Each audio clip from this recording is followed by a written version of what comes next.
Eh, le train va pas nous attendre.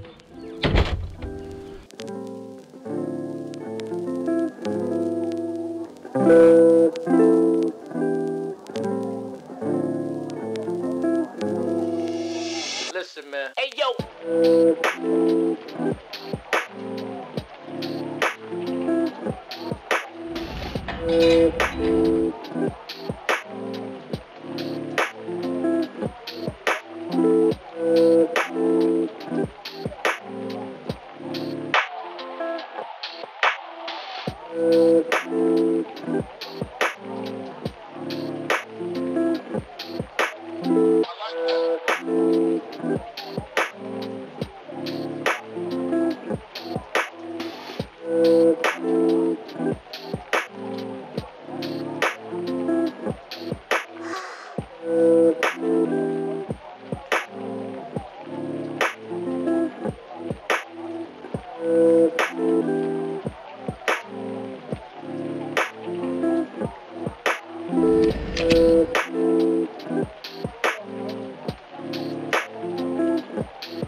Bienvenue dans ce premier épisode, moi c'est Manu, ça c'est mon train mais c'est aussi le tien. On part direction l'aéroport de Paris-Charles de Gaulle et surtout direction le Japon.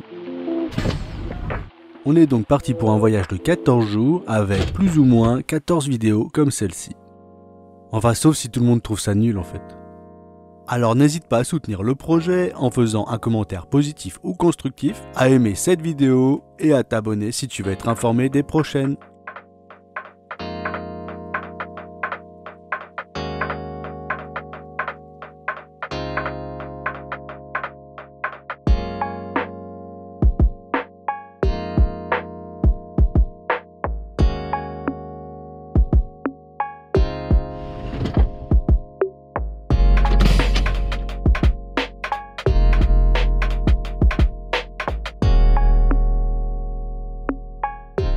Après 2 heures de route, on arrive à l'aéroport. Mais ce n'est que le commencement. Et oui, le voyage est long jusqu'au Japon et on va le ressentir dans le début de cet épisode car c'est tout simplement la réalité.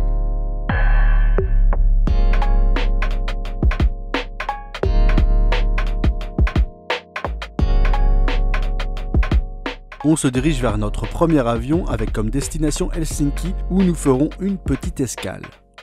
Merci.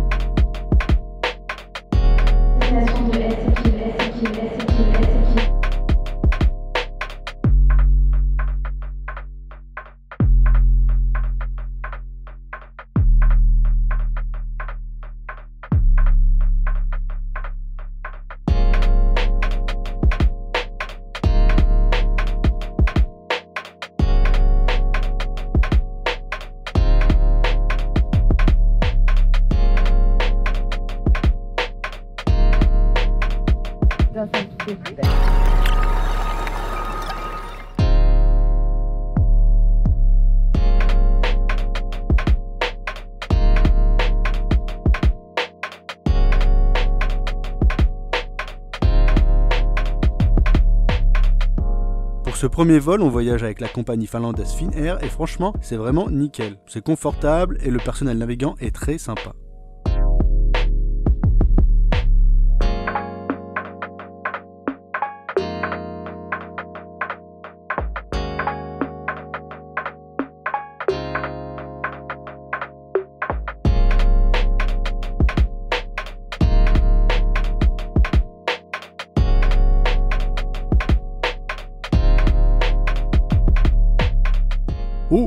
Oh 3 heures de vol plus tard, on débarque au pays du Père Noël. Par contre, même pas un cadeau à l'horizon. Au niveau accueil, c'est un peu limite.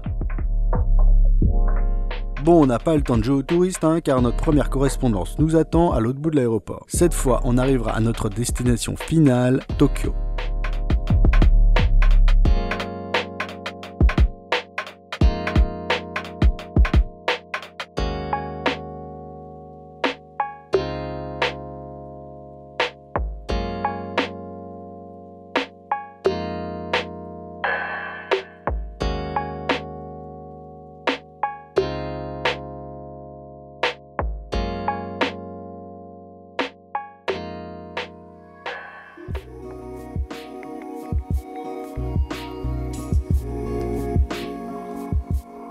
Pour ce second vol, on embarque dans un avion de la compagnie japonaise Japan Airlines. Si on additionne le personnel, les repas et tout le reste, on arrive à un résultat qui est juste énorme. En plus, ça nous met direct dans l'ambiance et c'est peut-être ça le point le plus positif.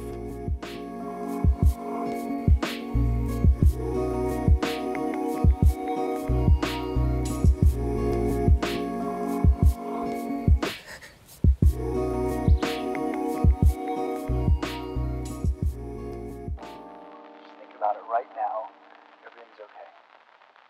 No matter where you find yourself, no matter what kind of stuff is going on in your life, underneath it all, everything's actually all right. You're okay. You have more power than you might be giving yourself credit for. If you have something that's going on in your life right now that's challenging,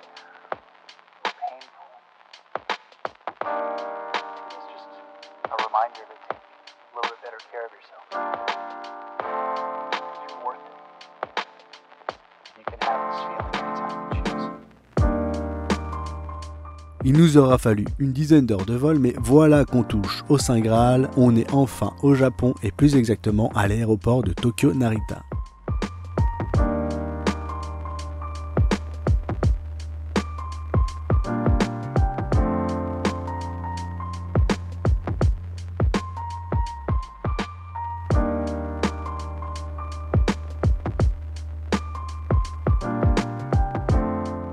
Les étrangers qui viennent au Japon tombent amoureux de ces toilettes.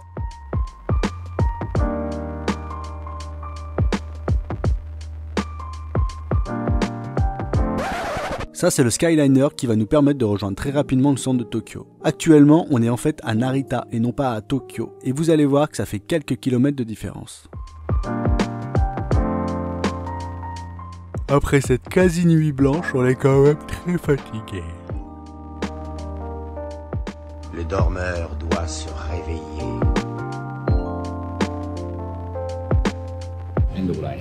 Au bout de cette file d'attente, c'est les contrôles. Du coup, on va avoir le droit à un contrôle d'identité, contrôle des empreintes, scanner rétinien, j'en passe et des meilleurs. Il y a même des trucs, j'ai pas trop su ce qu'ils faisaient et j'ai pas envie de savoir ce qu'ils ont fait.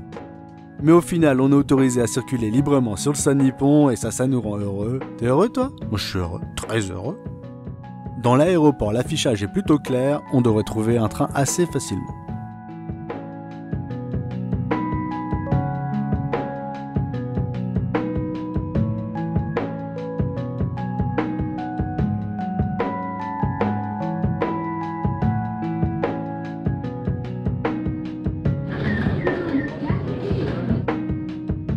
On l'a cherché, on l'a trouvé, le fameux distributeur qui va nous permettre de récupérer une carte de transport et avec elle on pourra circuler super facilement dans Tokyo et dans plein de villes au Japon.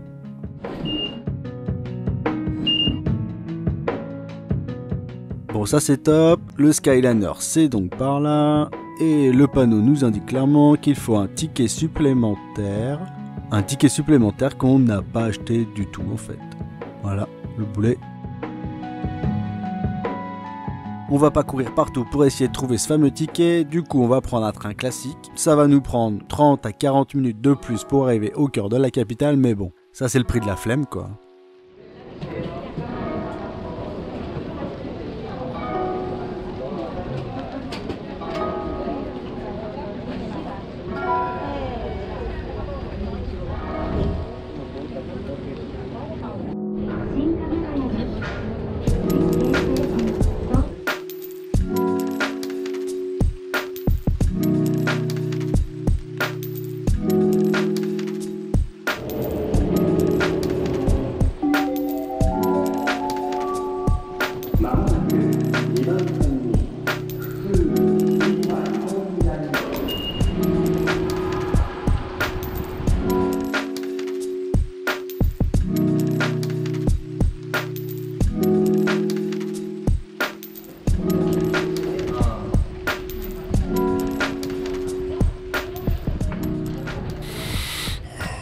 Nous voici arrivés à la surface de Tokyo.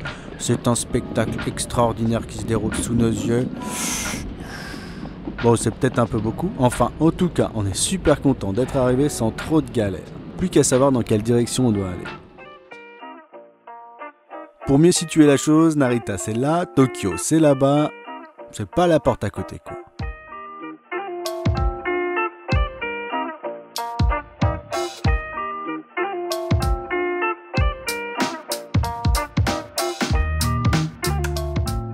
Votre mission, si vous l'acceptez, sera de rejoindre votre hôtel pour y déposer votre valise. Ça a l'air tout simple comme ça, mais en fait, pas du tout. Parce qu'on a envie d'aller à droite, on a envie d'aller à gauche, on a envie de tout regarder, on a envie de rentrer partout. Du coup, la mission, ça la complique un peu beaucoup. Ces fameux distributeurs vont être nos meilleurs alliés, nos pires ennemis, bref, on va vivre avec eux pendant ces 2 semaines.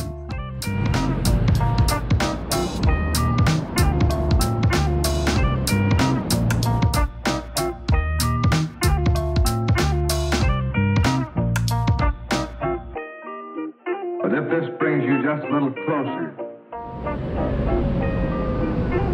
to those men who are going into the hottest spot,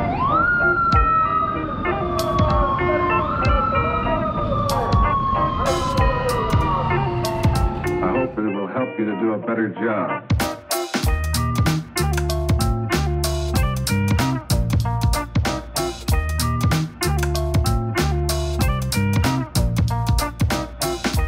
À Tokyo, au mois de mai, il commence à faire chaud. En tout cas, cette année, c'est le cas. Heureusement, nos amis les distributeurs sont là avec leur lot de boissons, parfois étranges, c'est vrai, mais à moins d'1 euro en moyenne, on va les utiliser en permanence parce qu'on aura tout le temps soif pendant ces 2 semaines de voyage.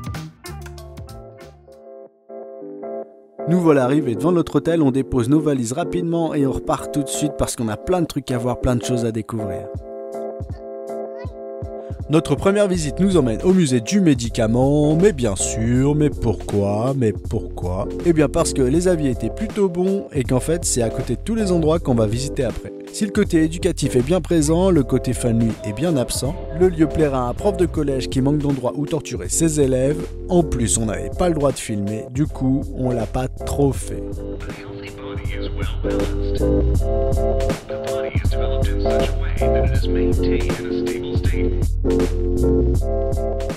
Pour oublier cet échec, on se dirige vers le sanctuaire de Fukutoku.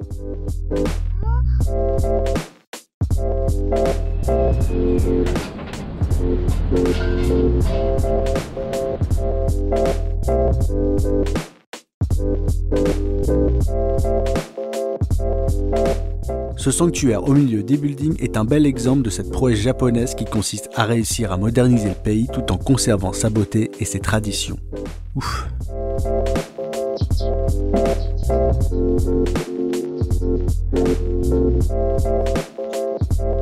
Comme on assume complètement notre côté monomaniaque, on est parti pour faire un tour des lieux de culte du quartier Nihonbashi et un peu plus encore.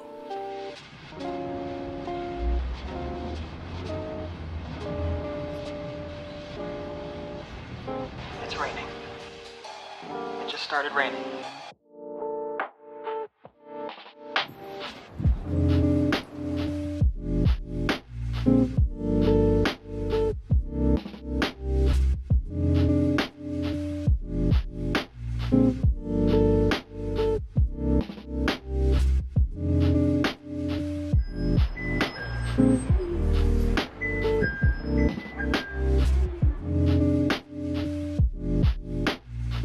Pendant ces 2 semaines, le réseau électrique va nous brûler la rétine et les travaux nous casser les oreilles.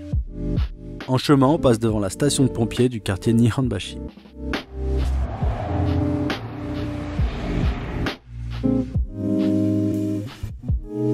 Je sais pas pour toi, mais moi je commence à avoir grave faim. C'est le moment de se trouver une supérette et le truc super cool à Tokyo, c'est qu'elles sont ouvertes souvent 24 h sur 24 et qu'on en trouve un peu partout. Comme la fameuse séduction. Ou sinon on peut opter pour un magasin plus classique, ça s'appelle un combini au Japon, comme celui-là de la chaîne Lawson. On y trouve un peu de tout, avec des choses parfois étranges à nos yeux c'est vrai, mais globalement ça reste une supérette. Si ta vie c'est les fruits, alors appelle ton banquier, car ici la pomme est à 1,50 €. Ça fait quand même super mal. Et encore, on va pas te donner le prix des melons. Mis à part certains articles, la nourriture c'est pas forcément très cher. Mais hélas pour nous, on n'a pas le temps de se faire un bon restaurant aujourd'hui, du coup on va se prendre un petit casse-dalle. Dans la plupart des combini, on trouve des fours micro-ondes en libre service, super utiles quand t'as faim à 2 h du matin.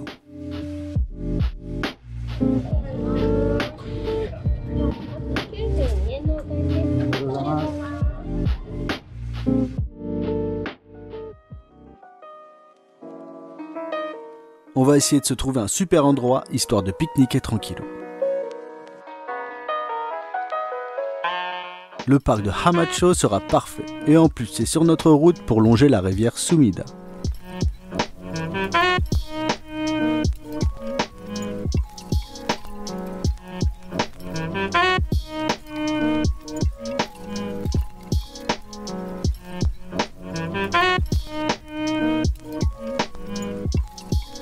Oh shit, here we go again.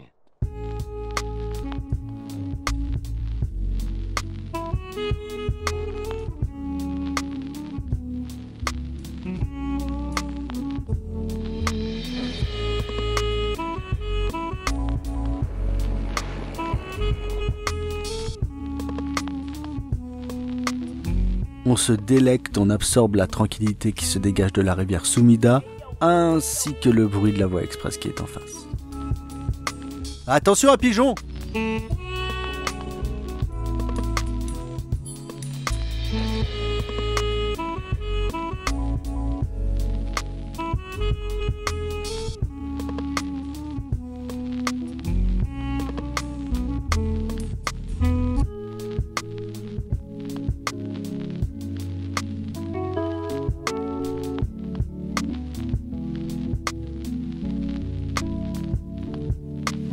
Beautiful women are like powerful magnets.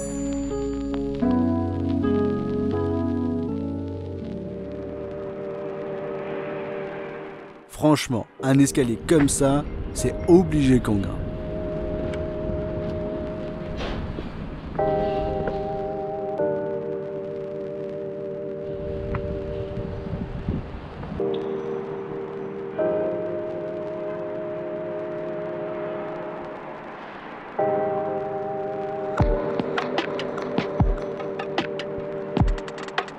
Ce petit jardin un peu caché, mais pas trop, mais quand même un petit peu, est dédié au célèbre poète japonais Matsuo Basho.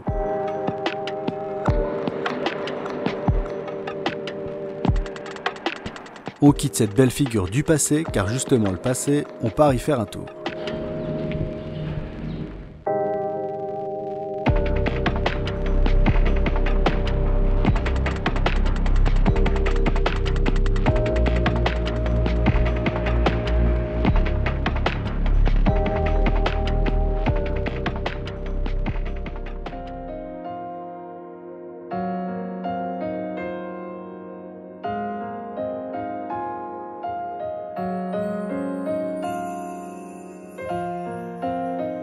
Nous voici au musée Edo Fukagawa et on va remonter le temps. Et ouais, carrément. Une petite dame très sympathique qui travaille comme guide est venue nous expliquer un peu tout ça. Et franchement, heureusement, ça rend le musée beaucoup plus intéressant. Now you are in 1840s. It's like today's convenience store. Edo is the old name of Tokyo. That wooden machine are rice polishing machine. Like this. It's hard work. If you like, you can go into tatami room.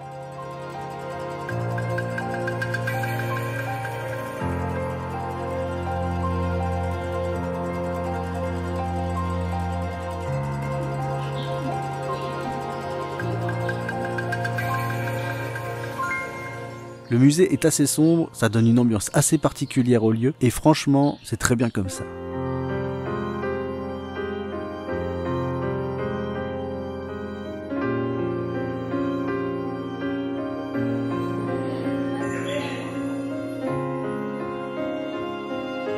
On aurait aimé que cet aller-retour dans le passé de Tokyo alias Edo soit un peu plus long, mais c'était tout de même super instructif, très intéressant, et en plus, on était au frais.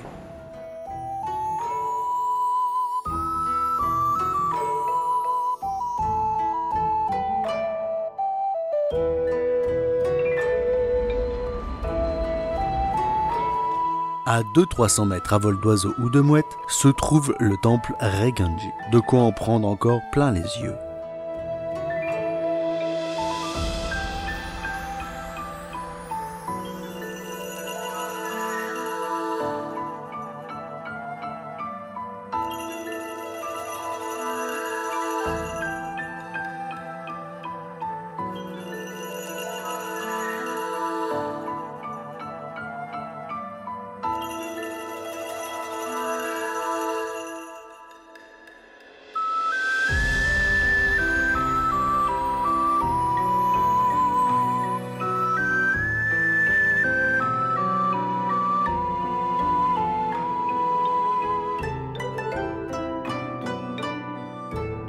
on fait un petit vœu en passant.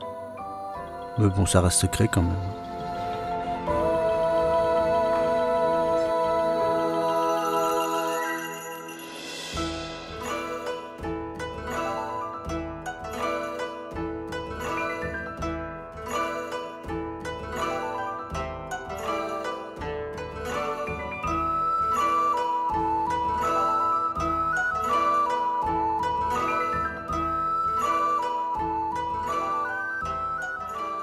La plupart des gens gardent le meilleur pour la fin, du coup nous pour feinter on a fait un peu pareil, voire complètement.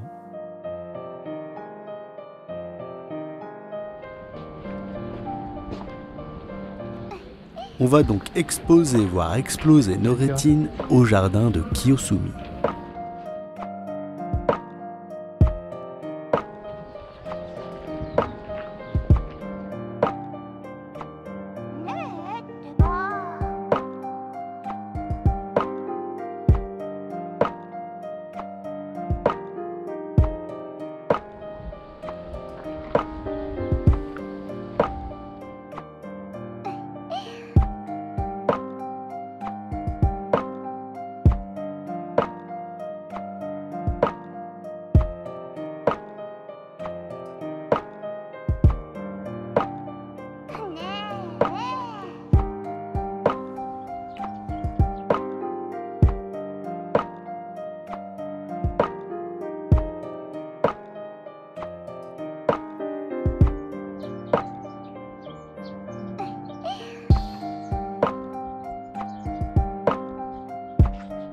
La beauté de la faune et de la flore nous laisse sans voix. Enfin, juste de quoi commenter un petit peu.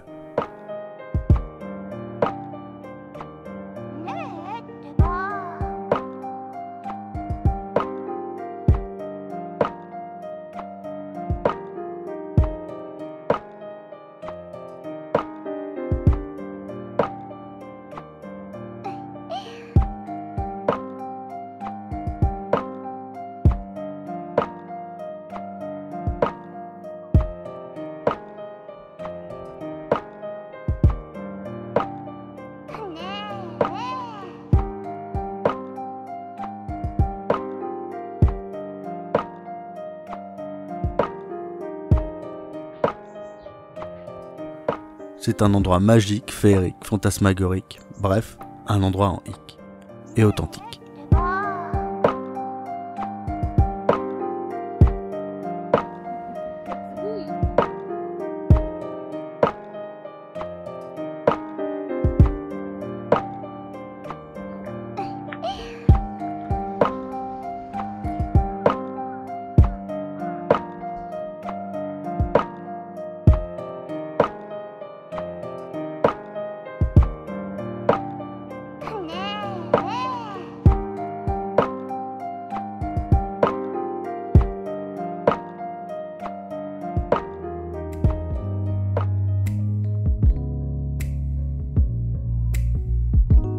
Le soleil commence à tomber et le décalage horaire, lui, commence à remonter.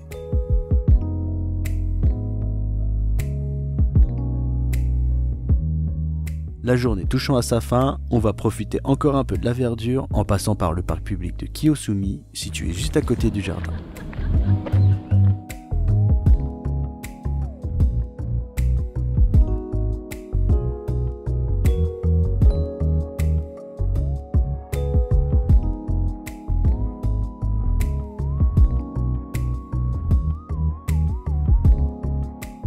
Nous voici donc sur le chemin de retour vers l'hôtel avec plein de souvenirs dans la tête et prêts à en stocker encore bien d'autres.